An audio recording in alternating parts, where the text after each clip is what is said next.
Hi everybody, thanks for coming back to the channel again. This is the next flight in my FPV series, and it's a jog out to the coastline via the wind farm.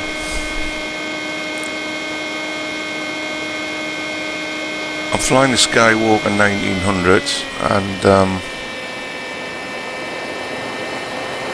I've just reached a cruise altitude. I heard the aircraft throttle back.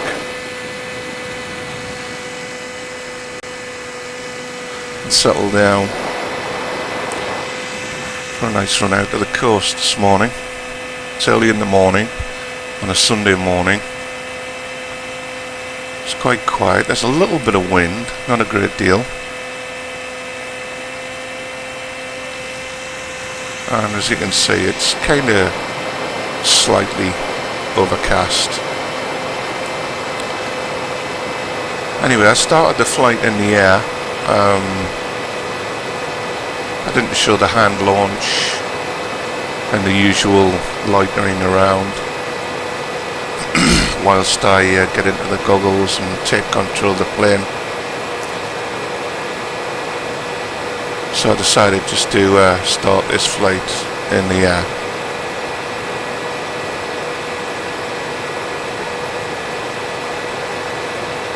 Here's the oval there, my screen, this time's bottom right hand corner, as you can see, with all the information about the flight, the usual stuff, heading, height, altitude, speed, current drawn, etc. I thought I would just leave that on during this flight for information purposes. So there's the wind, well, part of the wind farm up in front of us now, or up ahead of us now I should say. And you can see the coastline in the distance. Where are we at the moment? We're about 2.2 kilometers out from launch. Just cruising along nicely. There's a nice pan over to the right wing, showing another part of the wind farm. These things are popping up around here now, left, right and centre.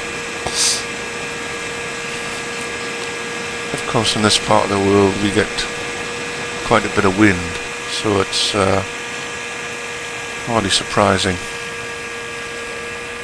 There's a view now off to the left.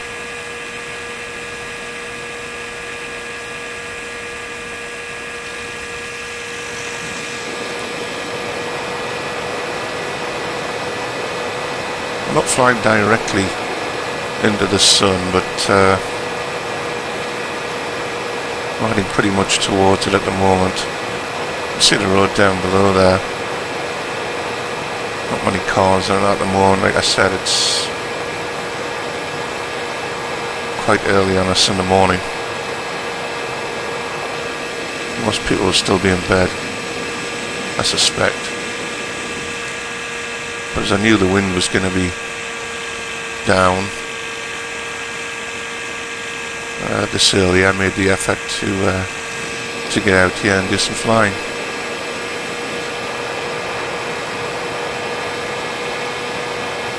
Landscape's nice and green. See a lot of hedgerows and green fields. Of course, we're just coming off the back end of a winter time here, and this is still spring. I believe the temperature was only around about 6 or 7 degrees centigrade at the time of the flight. But we've had an awful lot of water as usual. That's what gives our landscape this lovely green lush colouring.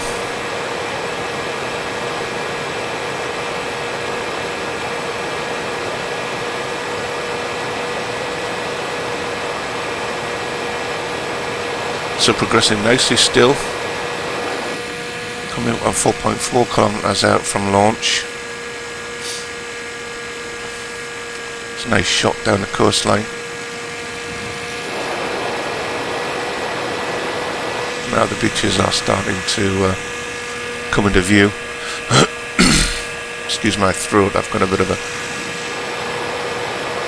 frog in it here this morning.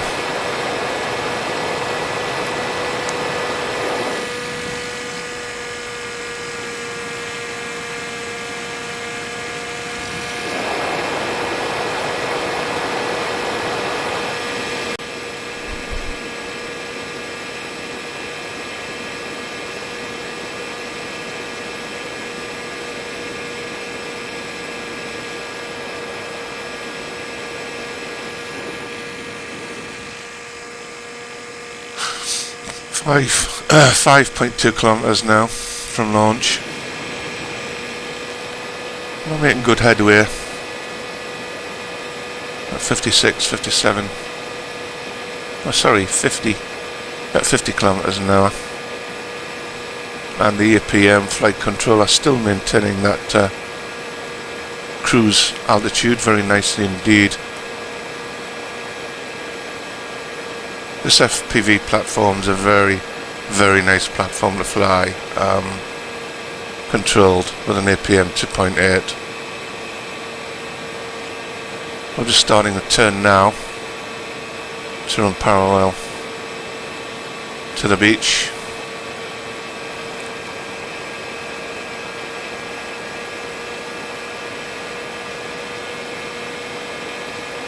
We'll head up here a few hundred meters and then at about 6 kilometers we'll point the nose back to the west and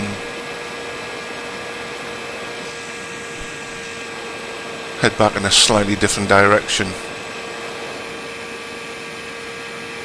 Just making a loop back to the field.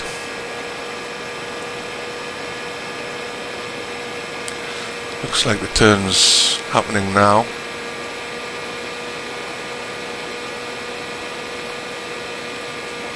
OSD's slid out and slid back in now to the top left.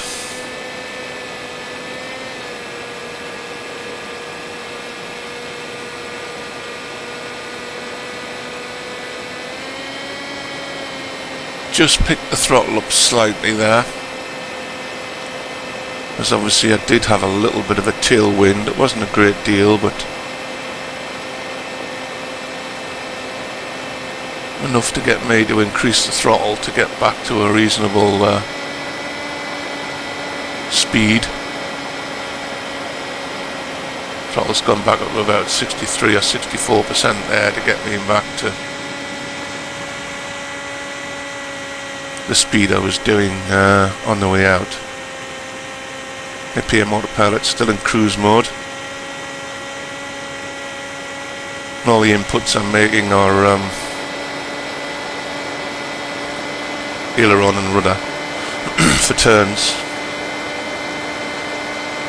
The setup does a really nice flat turn with rudder input as the flight controller keeps the wings level, whilst the rudder makes the aircraft turn in quite a wide circle.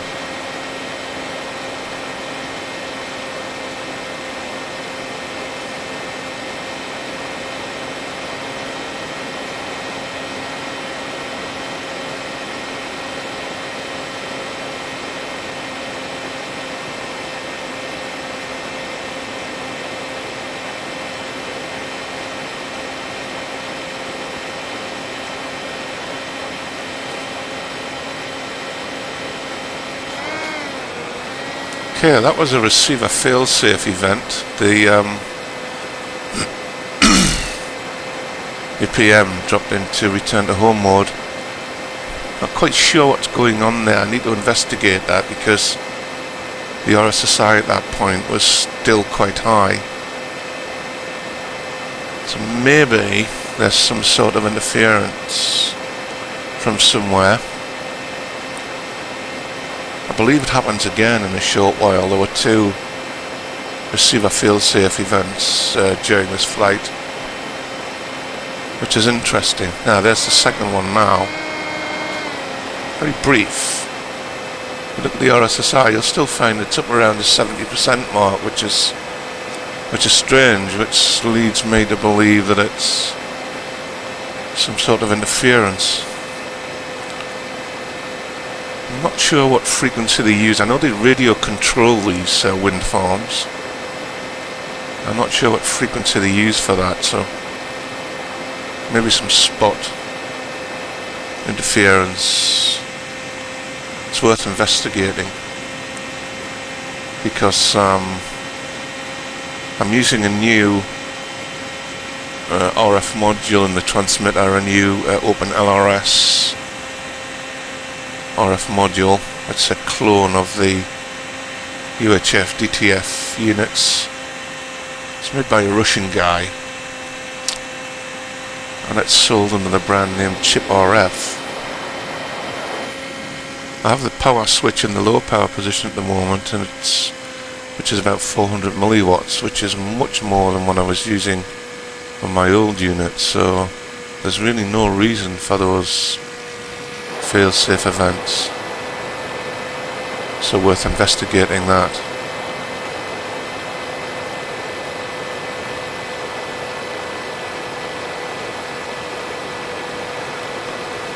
Up ahead, that's a huge man-made lake, I believe was left behind by open cast workings.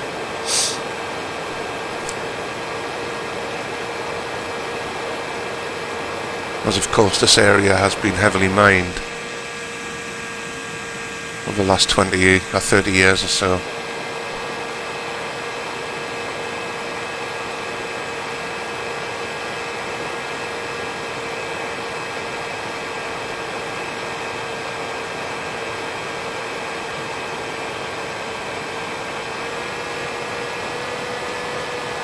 So 2.8 kilometers out from home now, heading back on a slightly different track. Just following the road along here.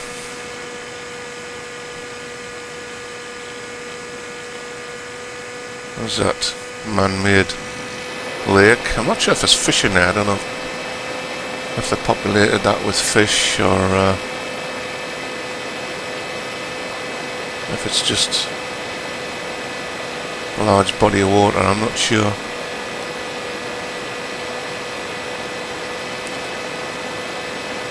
Kind of keeping just above and to the right of the road. Again, no cars on there. It's still early in the morning.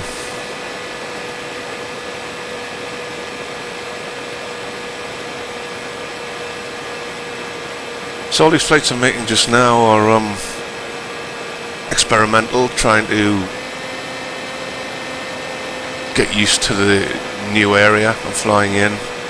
Fortunately, we lost our old flying field, and we've had to find somewhere else to fly. It's a case of getting to know the lie of the land, picking out landmarks, getting to know where the field is, finding out what my approaches is into and of course out of the field, and what's in what direction, and being aware of what's around me. And although I've always got the USD with the home heading arrow pointing me to home, it's always nice to have visual clues as to where you are. That's really the point, or will be the point of the next few flights, just familiarization of the ground from the air.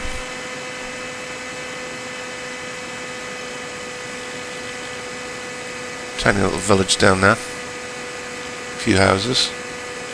Looks to be a caravan park, or maybe it's just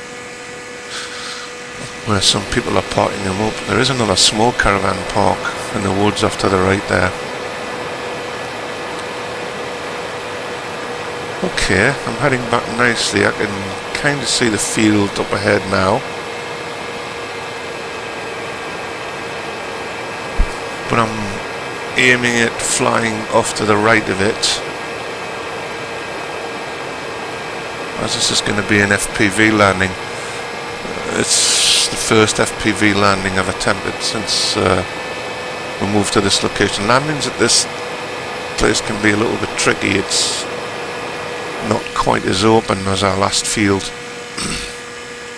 One end of the strip we have some power lines which really stop us coming in that way. The other end of the strip we have a small hedge and a tree, and that's the way I'm favouring landings. Unfortunately, it's normally with the wind, which is not the best situation to be in for landing, of course. But we're just having to make the best of it. So yeah, the field ahead now clearly visible to me. The strip is actually just hidden behind the USD currently there. It's just come into view. Landing strip now, you can see it in the field, so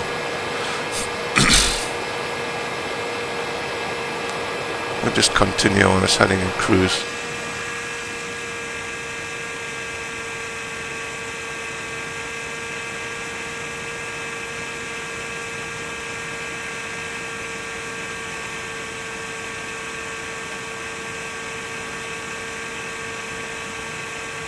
One car on the road there. Another early bird.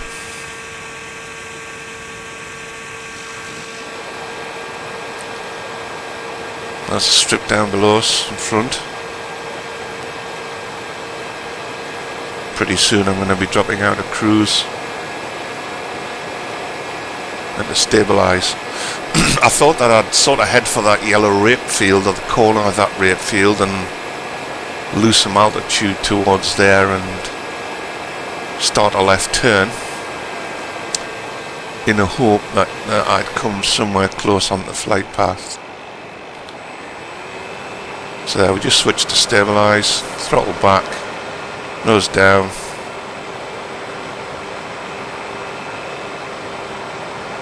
Bleed off the altitude. Incidentally, my apologies for the thumb mark on the lens of the camera. You can see top left. Obviously I hadn't realised that was on there at the beginning of the flight, or I would have cleaned it. So the altitude's dropping nicely now towards the corner of the field I'd aimed for, and I'd started a left turn. Unfortunately,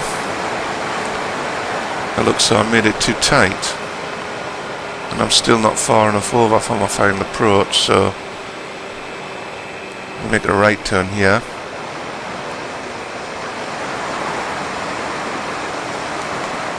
So I'll look for my marker, which is the tree at the end of the runway, which I can see coming into view there now. I'm a little bit closer in than I'd like to be, but I'm committed at this point, so I'm going to start a left turn now. There's a strip up ahead. Throttle off, glide, watch the tree, miss the hedge, and onto the strip. Slightly overrunning the strip. And there we are, back safely. Thanks for joining. The stats are up on the screen now of the flight. And we'll catch you guys later. Bye bye now.